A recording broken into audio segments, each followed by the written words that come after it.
Good evening, dear sisters and brothers. I have titled my talk today, which is the talk based on bias, prejudice, and tolerance. I've titled this as Blind Spots to Bright Spots. We live in a world where we find so much of bias and prejudice around us. And many of the bias that we see in today's society is becoming a very serious cause of concern. If you really reflect into the kinds of bias, it can be gender bias, racial bias, the bias between the haves and the have-nots, between the rich and the poor.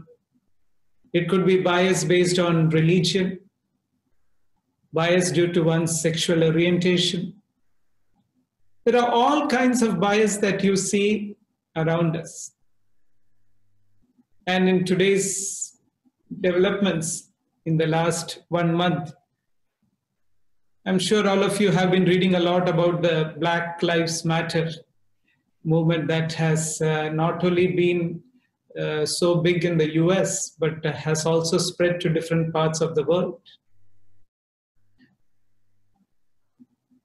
During this corona pandemic, we all had a lockdown. We are still continuing it, like the state where I am now at present, Kerala, is still in a lockdown. But I feel that humanity has been in a lockdown even before, because having bias and prejudice is in reality like a lockdown. It doesn't really allow you to blossom. It keeps you confined to a very narrow space. So in one way, mentally, we have had this lockdown since a long, long time. So how do we really get into converting these blind spots of bias and prejudice into bright spots of inclusiveness, of love, compassion? Let's reflect a little into it. Can we go to the slides? There's a very beautiful quote from the famous writer Scott Peck. He says, human beings are poor examiners, subject to superstition, bias, prejudice, and a profound tendency. I made it capital because it's very, very deep. A profound tendency to see what they want to see rather than what is really there. We human beings somehow have this default setting. It needs a little effort to recognize this and to go beyond it. So I will try my best to put it in this short time. Certain tips that I feel can be helpful for you to go beyond this bias. I would like to first look into the definition of bias, a very simple definition. I'm not going to make it very complicated, a very simple definition. Can we go to the next slide? The bias can be defined as inclination or prejudice for or against one person or a group in a way that is usually considered unfair. It's a very simple way of putting what bias is. It's an inclination or a prejudice or for or against. It can be, you're supporting somebody due to a bias, or it can be against somebody. It can be a prejudice against a person or a group in a way that is usually considered unfair. We all look at the world through these glasses of bias that we wear. And when you think a little deep about bias, there are two kinds of bias that you see a lot in the world. Can we go to the next slide? One is the conscious bias, and the second is the unconscious or the implicit bias. I heard that Eknath had some very good sessions with you about implicit bias today. So we might be doing a bit of a repetition on it, but I think it's good to hear these things over and over again, because some things need a little while to get deeper insight. Now, the first kind of bias, the conscious bias. This kind of bias is something very intentional and very much expressed. There is nothing really hidden. It's all there out in the open. And we find such kind of bias in the world where things are very much there. You see that there is a bias against a community, there is a bias against a race, there is a bias against people following a particular sexual orientation. It's very much expressed. And surely voice needs to be raised against these bias. And nowadays we have a lot of laws that have been enacted to act against such bias. And one should not just be meek, surrendering to people who have this kind of a bias. And you can see this happening quite a lot in workplaces, in selections for jobs. It can be in many, many different ways that this conscious bias gets expressed, or even open. When you are in a mall, you can see sometimes some kind of a discrimination against people of a particular religion or a particular color. Now, we need to use the facilities that every government has provided to raise our voice against such kind of a bias. And it could lead to the person facing disciplinary action, could lead to the person getting fired from the job. Recently, we had a big case of Starbucks having such an incident. It could also lead to criminal offense against the person who is showing such kind of bias. But we all know, though we have laws against such kind of a bias, we still have a long way to go to really be out of it. The second kind of bias is something that is not visible at all. The way this acts, as per my understanding, is that these are bits of knowledge stored in our brains, captured from our past experiences, from the background in which we grew up, societal stereotypes, cultural context, things that we see in the media. It all leaves certain impressions with it.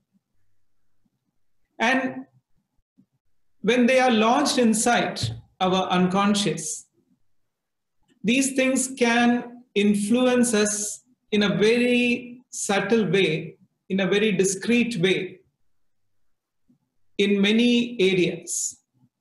It can really influence us in the way we interact with people, the way we do work in the world. We may not even see it, but it is there somewhere behind. That software is working somewhere behind. Our interaction towards a person or towards a group or a community, everything somehow gets an effect of this unconscious bias. Somehow it kind of comes in. I'm sure many of the people who are logged in today, the Ayodhyans, we may feel we are neutral people. We may say, no, I luckily have no such kind of bias. I'm totally free from it. But the bad news is that we are all biased. This unconscious bias is very much there, and it does not go away that easily. And I'm sure with the exercises that you did in the morning, you discovered a lot of things inside you that you never thought there was. There's a very simple, because I know there might be some new people logged in now, just would like to put you through a simple visualization thing. Just close your eyes. I'm going to just give you a scenario. You just have to visualize that scenario in your mind. Imagine that you have a flight to catch. You're running a little late.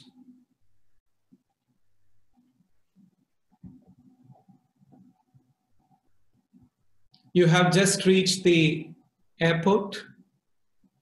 You have checked in. You're rushing towards your flight. You're the last person on the bridge. You enter the flight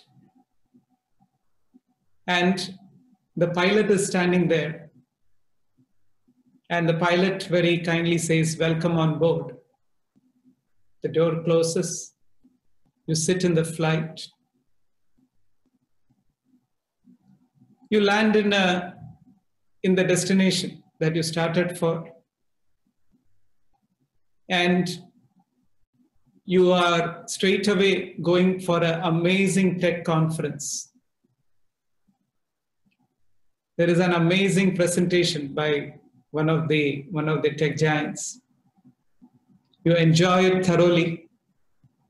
And then you are driving to your hotel, which is in the woods, a little away from the city. And there, suddenly your vehicle has a breakdown in such a place where there are no shops, no houses around, complete wilderness. You don't know what to do. Suddenly there is a person arriving in a motorbike, a Harley Davidson. A gentleman, he stops. He asks you what's the problem. You say you have a breakdown.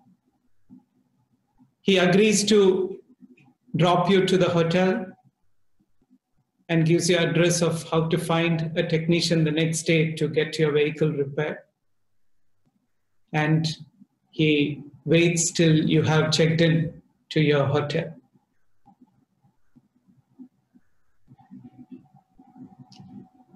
Now, please open your eyes.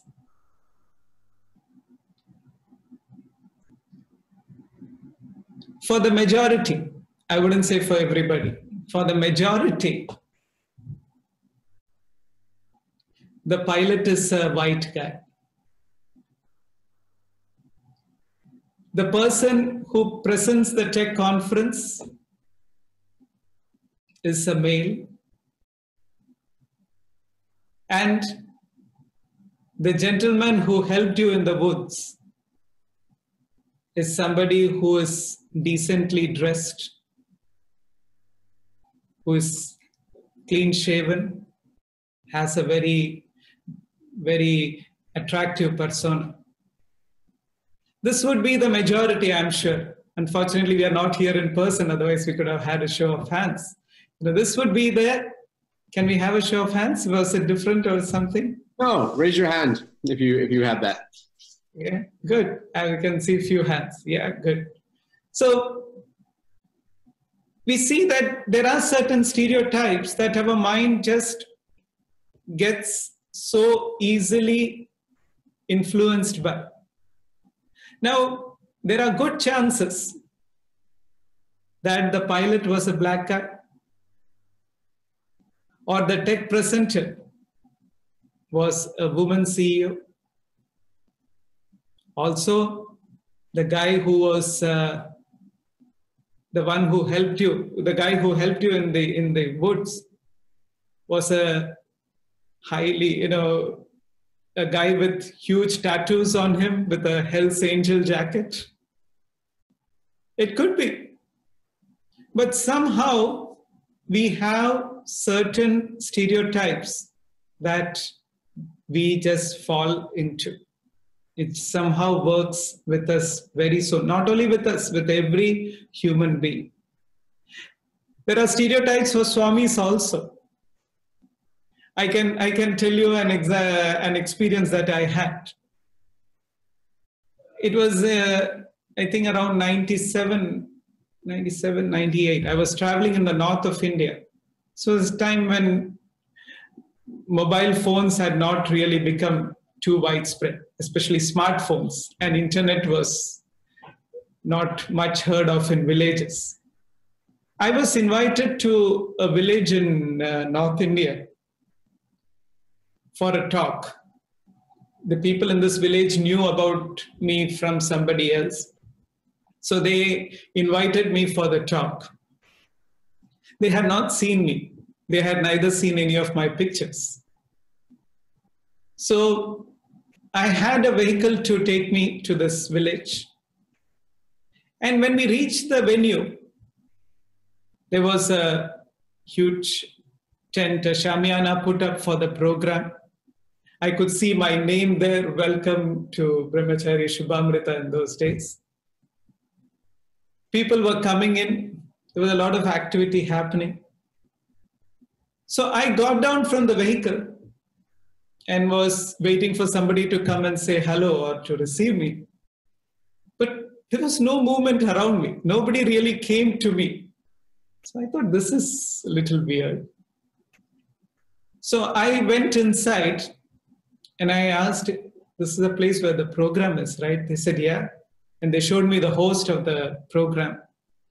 So I went to him and I said, when are we starting the program? He said, it's going to start soon. The Swami will arrive soon. So I said to him, I think you're waiting for me. I am the person who is supposed to give the talk. And immediately he kind of was jumping in action. He asked, they had drums and things, so they started beating the drums. They started doing, in India, you have a traditional way of welcoming. You light the lamp and you are taken inside the house. And he was so apologetic to me that nobody received me right at the gate. So all this was happening. So I was taken to a waiting area. People were all sitting. And I could see him going into his room to get his mother. His mother was a very old woman, maybe in her late 80s or even 90s. She was a little hard on hearing. So I could hear the conversation between him and his mother. He was saying in a very loud voice, Mother, the Swami is here.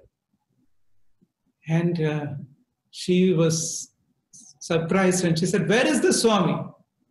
So this guy pointed out to me and he said, this is the Swami. And very loudly he said, oh my God, they have sent a kid for the program. This was what she said. And it was clearly visible to me. They have sent a kid for the program. Now, I could understand where it came from. Because in her mind, a Swami means somebody who's hefty, who has a long beard, long hair, a lot of rosaries and malas around the neck, a lot of marks on the forehead. So this woman had a stereotype in her mind, and I did not fit into this. And she felt it so awkward that it was somebody like this who had come. This is what happens in every field. We all have this. Somewhere these things start influencing us. I was reading when I was doing a little research on this topic. I got an interesting piece from a scientific journal. It says our brain is processing around 11 million pieces of information every moment, every second. And only around 50 is available to the conscious mind. The rest happens unconsciously. And out of this 50, our mind can manage, it seems, only 7. The rest cannot be managed by. And what happens is when the conscious part of the brain cannot really manage things, the unconscious part takes over and it fills the blanks. And that's how we tend to make very snap judgments about people, even before we realize that we have done it. We try to give our opinion about countries, communities, all these things. We just jump into it and do it. This is such a handicap that we have. When we jump into things without even realizing that it's not really valid at all. I have caught myself so many times doing it. One common thing that I have seen is, suppose you go to a place. In the last few years, I've been traveling quite a lot. This year, of course, is a very different year for all of us. But otherwise, since the last 10 years, it's been nearly 35 countries a year that I have to visit. And many a times when you go to different countries, you go through the immigration, you go through all this. And, being from Asia, the skin color, it's not always easy. You have a lot of questions asked, and sometimes you have some harsh experiences in some places. I have caught myself so many times falling into judgments about a country just because of some experiences that I had. Saying that, oh no, that country, people are not friendly, or they are very weird, and all this stuff. Sometimes it's just a short basket of experiences that really makes you pass a judgment about a person, or about a group, about a community, or about a country. And we have no right to really do that. It becomes so spontaneous in us to just come to a conclusion like that. Hey, no, that place is like that. Where maybe my sample is very, very small, and I have come to a conclusion. In society, as we have so many aspiring women leaders here, I'm sure many of you face this. Sometimes men get kind of predominance in many areas just because of the gender. This would like to go to the slide.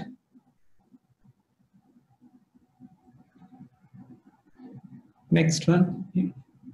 Many times when you ask people to define a man, a working person, they will come up with all these terms.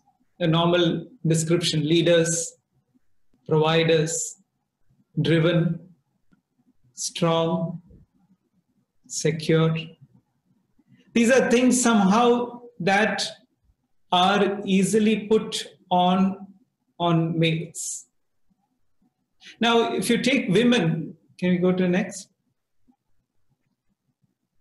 The most of the things that people would say are they're caring, they are patient, they're emotional, they're supportive, they are sensitive. These are the things that you hear much about women. These are the stereotypes that many have in their minds. Now, what does it really mean? We go to the next. Somehow when it comes to men, it is taking charge. That's how we see them. And with women, it is taking care. We somehow have this kind of a feeling that men means they are taking charge of things. They are making sure it's done. They try to keep things secure. They try to be strong in situations. And women are very patient. They are very supportive. They are very sensitive in matters. We see this as their thing, taking care. But I'm sure even with many people here, because I can see, one person right on screen, Aparna is there in this thing. We can see, she can really fit into the things that we saw about men, about being a leader, being a provider, being strong, being secure. But when we are in society, sometimes it is not easy to really kind of see it this way. We see people easily falling into this unconscious trap of seeing men in a particular way and women in a totally different sphere. Now, how do we deal with it? How do we deal with this unconscious bias? Can we exit the PPT?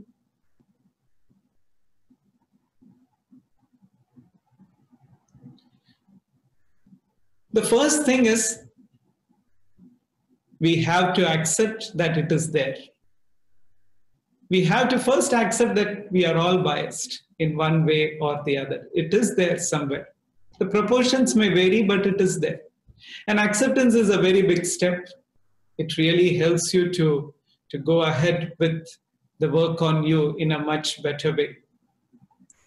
The second thing I would suggest is ask yourself this question. Do I really like having such biases or prejudices? Do I feel happy having them? Just try to make an analysis. When you feel biased towards somebody or you feel a prejudice inside, is it something that gives you happiness? You may feel at times that, yeah, it's giving me a kick. But I can tell you, if you really introspect, the answer will be no for happiness. All these things come in us, the prejudice and the bias, they become more strong in us when things are not resolved within.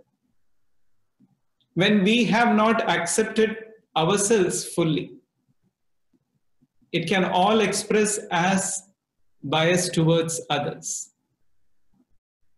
It can be issues of low self-esteem that we try to easily target others. When we have these feelings, one can never really find happiness. So a very clear answer for the second would be no. I don't really feel happy by having a biased attitude. The third step is something that we will look into much more deeply. How do I get over this bias in me? How do I really detect them and transcend them? This is something that I would like to share some points that I feel are important with you. Can we go to the slide?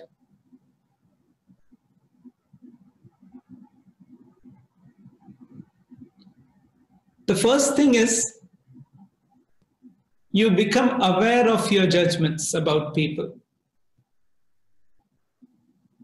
The second thing is you flip it to test it. The third factor is the conscious effort to understand better. And the fourth is to hit the pause button. These are four things which I feel can really help us to really somehow deal with the bias and prejudice in us in a good way. Can we exit the PPT? Many of us, as I said earlier, we fall into judgments about individuals, about groups, about countries, about religions, about communities. The first step we really need to implement is to bring in this awareness in us as soon as we have made a judgment. And ask ourselves, how accurate is the information on which I am judging the person or the group or the community or the religion? How accurate is the information that I have? How big is the sample of my research? How many people have I really talked to? Or how much have I really been in that country to speak anything like this about that place? If you really put yourselves through this kind of a awareness, you will see that the things that you came up are really, most of them are unfounded. You really catch yourselves there and say, no, I'm not doing it. And to add to that step, if you have done it with a person or a group, sometimes we do it, just to ourselves, we just talk about it. We don't really need a person or something. We just see a news and we start saying, oh, what a country, or, what a religion, or what kind of people. If you have done it to a person or a group of people, have the courage to go and apologize and say that I'm sorry. I was completely wrong. I should never have uttered anything like this without really studying much about you, or about your country, about your place, about your community. It would be very good to do that, because through this external apology that you give, it should of course come from the heart. The next time when you jump into it, somehow there is a bell ringing inside you saying that, hey, wait, stop. Last time you had to apologize for what you said. Make sure that you are saying things after proper inquiry. It is something that's very helpful. I have tried it with myself. It's really helped me quite a lot in many situations. Coming to the second, can we go back to the PPT? Just the slide before the 4 points. Yeah, just wait there. Flip it to test it. That is, we just saw certain stereotypes, right? Man, woman, country, about how our mind really thinks about it. And we have sometimes two scenarios. Men are like this, women are like this. The black people are like this, white are like this. Or this religion is like this, the other religion is like that. We have sometimes two set of things. Try to flip it and test it. How would things be? Try to substitute the place of one with the other. And you can see that it really becomes interesting to see how sometimes things can still function, sometimes even function better, if there is a mix like that. And you understand that your guess was quite wrong. Can we go to the next slide? It's a very common example that is there all over the world today. When you talk about world leaders, sometimes again it's a very male stereotype. Oh, this president, that president. But with the pandemic, the countries that were recognized as the best managed countries, look at the heads. From Taiwan, from New Zealand, from Germany, Norway, Denmark, from, cannot see the screen fully. It's Finland, Iceland. It's all done by very enterprising women who manage the crisis. So see, when you flip it, sometimes it is a big breakthrough. Oh my God, I was so wrong in coming to judgments about things. So whenever you come through a thing like that, try to really get the lesson behind it. We may read all these things on the internet and say, oh, that's nice. But it's also a reminder to us, maybe your the thought that you had in your mind of how efficient are certain men as heads may be wrong. There can be women who can do a better job than this. So every time you break this pattern, you release yourself a little out of it. Coming to the third part, can we go back one slide? It is putting a conscious effort to understand people better. Eknath was telling me in the morning, you had a lot of exercises to see what are the bias that you have with it that you never noticed before. We all have it. Sometimes it could be with a neighbor, it could be with a community, it could be with a religion, and all these things. Once we feel we have a bias, one exercise that I would really like to advise you is try to get closer to that person or that community. Try to develop a bond with them and see if things change. I'm not saying if a person is a problematic person, and you know is not a right person to be dealing with, you shouldn't be taking the risk.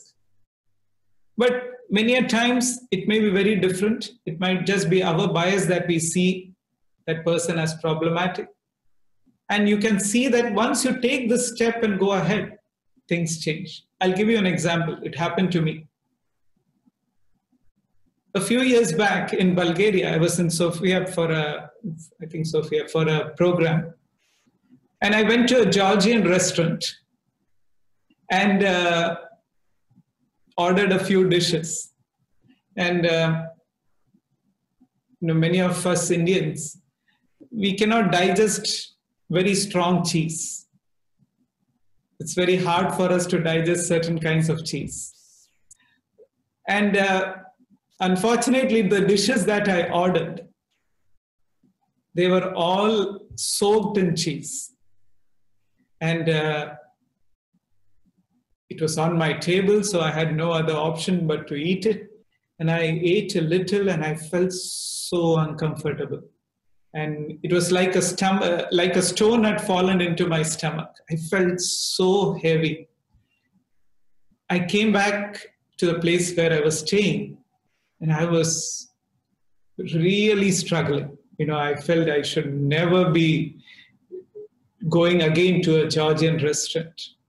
Somehow I had to take some medicines for the digestion to happen, and it was fine in a couple of days. But then I caught myself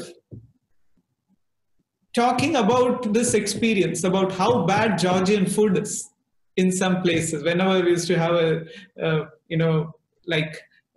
talk around the table, dinner table, and people would say, "Oh, where did you go?" And I used to sometimes say, "Oh, but be careful of the Georgian food." And one day, one of my friends heard it. And he said to me, "You seem to be having such an opinion about this. Can I invite you for a meal at a Georgian restaurant? Please, try it one more time. And if you still have the same opinion, I leave it to you." He took me to a Georgian restaurant, ordered food. And these were amazing dishes with no cheese inside and very, very tasty. The whole idea of how the Georgian cuisine is completely changed in my mind. It was my mistake. The dishes that I had ordered were the wrong ones. But what did I do? I put it on the country. I said, be very careful with Georgian food. I used to tell the ashram people from India who would sometimes travel abroad, "Hey, don't eat in a Georgian restaurant." My attitude completely changed. This is something that we all have to be very, very aware of. We need a conscious effort sometimes to go. Had I not gone with my friend, I would have still stuck to the same opinion. We need to sometimes push ourselves and say, "No, if I have an opinion, I'm going to go again and see it for myself." The fourth thing, the last. Never jump into conclusions when you're tired, when you're hungry, or you're in a bad mood. Because research shows that this is the time when this unconscious bias really takes a grip of you. And you come to very hasty judgments about things. So never do that. Whenever you feel hungry, tired, in a bad mood, take a pause. Say that, yeah, I need to take a decision, but I will wait for a while. I'm not going to jump into anything very soon. So these are 4 steps that I feel can really help us to overcome a lot of these implicit bias that we have. Coming to the last part of my talk, after being so many years on the spiritual path, I really feel that it is understanding of spirituality that is a permanent solution to all biases and prejudice in society. Because when you understand spirituality, you understand more about the vision of oneness. You understand how the diversity we see in the world, the different names and forms that we see in the world, look very different from each other, but have the same essence in them. Amma gives a beautiful example. Keep 100 pots of water in sunlight. You see the reflection of the sun in each and every pot. But that doesn't mean that there are 100 suns. The sun is only one. In a similar way, the essence in you is not different from the essence in others. If I understand this aspect and it has gone deep into me, I would always hesitate before I pass judgments or do anything based on bias to others. Because if I harm somebody through it, I'm harming myself. If I'm being partial, I'm doing an injustice to myself. It's not to somebody else. Ayodhyans all know this song very well, right? We are all beads strung on the same thread. Each one is different, yet all are the same. Love is the thread that joins us together. Love is the essence of God in us all. Now, you don't just look at the beads anymore. Once that understanding becomes deep, you look at the thread which joins you with the other. And you understand that there is such an interconnectedness between each one of us. You would see that as this knowledge grows deeper in you, you become more and more tolerant in your actions. You are able to overcome all kinds of bias and prejudice.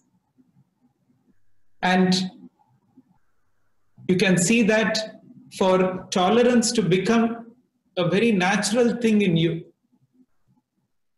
spiritual knowledge has to be present. I've seen a lot of people who are very good natured, they're very tolerant, but that tolerance can snap at any time. You have a limit. After that, you cannot go on. But if it comes from the right understanding, you can see that that tolerance, it really stays with you. You become patient and tolerant like the Mother Earth. And we don't need a better example for that than Amma. Can we go to the next slide? It's a very beautiful picture of Amma that I'm sure many of you have seen, with open arms receiving. This is somebody who has really transcended all kinds of prejudice, all kinds of bias, who receives each and every one as embodiments of love, as embodiments of the Supreme Self. When you read Amma's biography, it's amazing.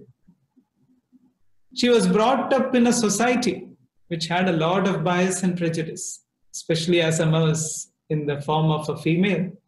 It was not at all easy for her. Born in a conservative environment with so many rules and restrictions and biases, it was something that really posed a lot of challenges on her way. But she never gave up. She never gave up to any of these challenges and just decided to deal with them, to face them with love and with tolerance. Even for the people who opposed her, who created a lot of problem for her, she had no enmity towards them. She still has no enmity towards them. Because she says, when you see the self in everybody, when there is only one, who is there to hate? Love becomes a very natural part of you. You become tolerant to every situation in the right way. You don't really lose yourself in any kind of negative emotion that is thrown to you. Just like to go to the next slide. This is one thing that Amma always says.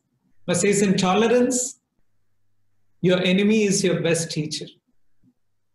They teach you how you should not be.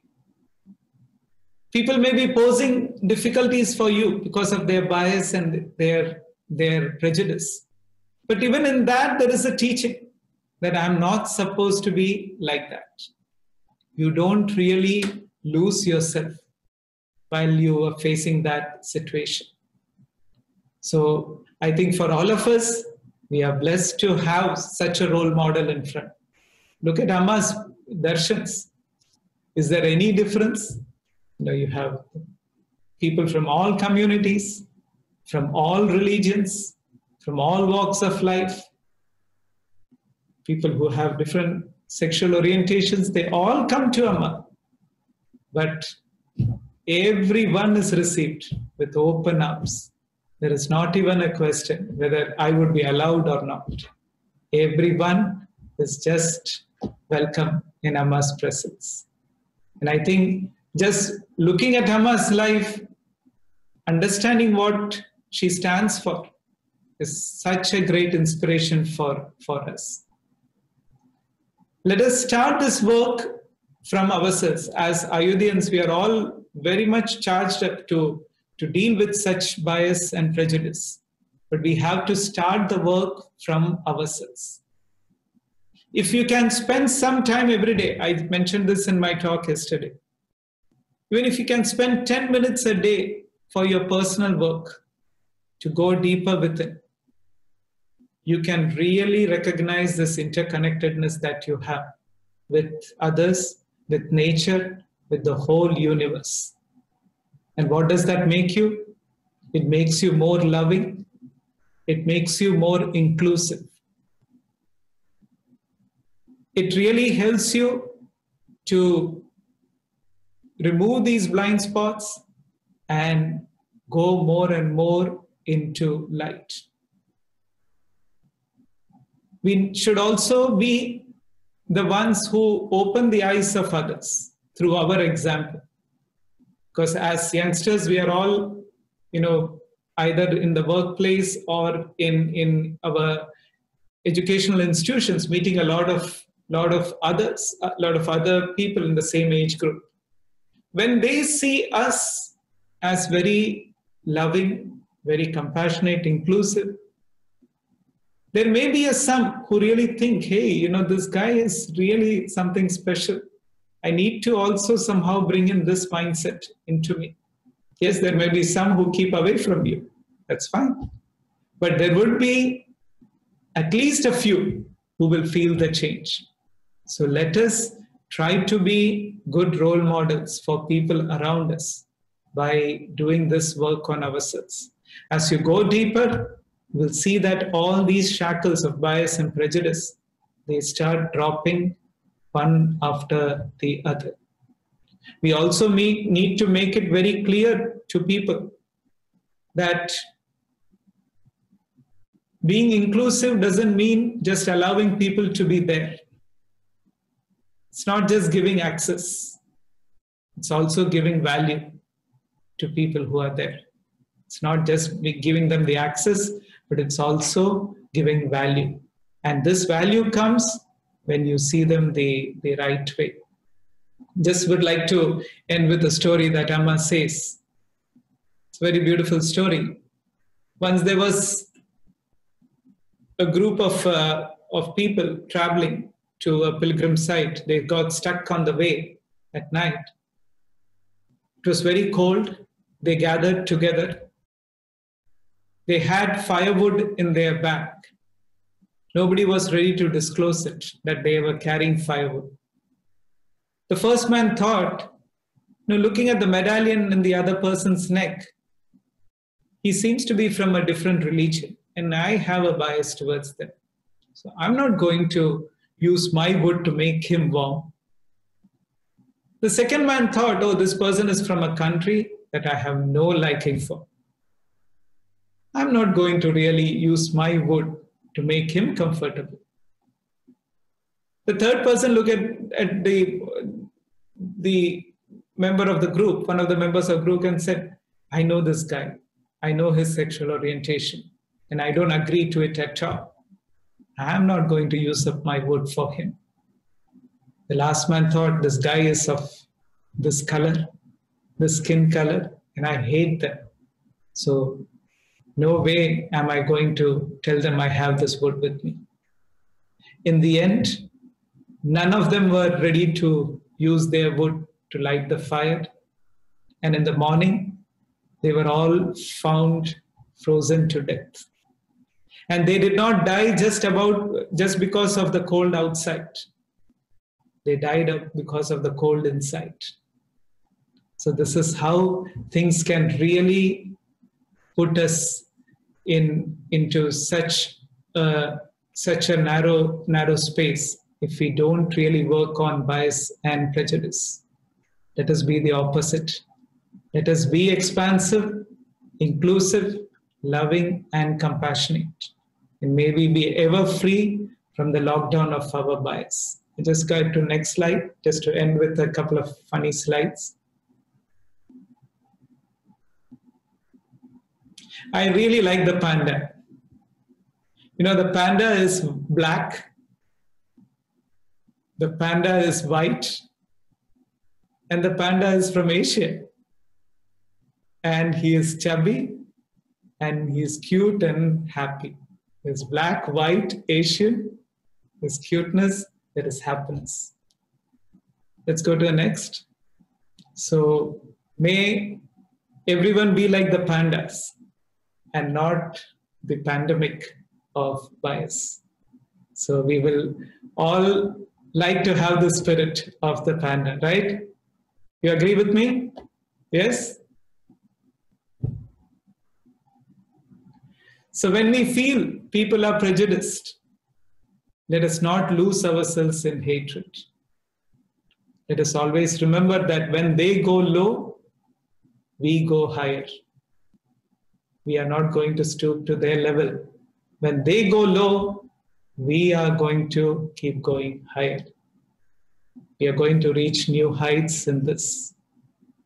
Thank you very much for your patient listening.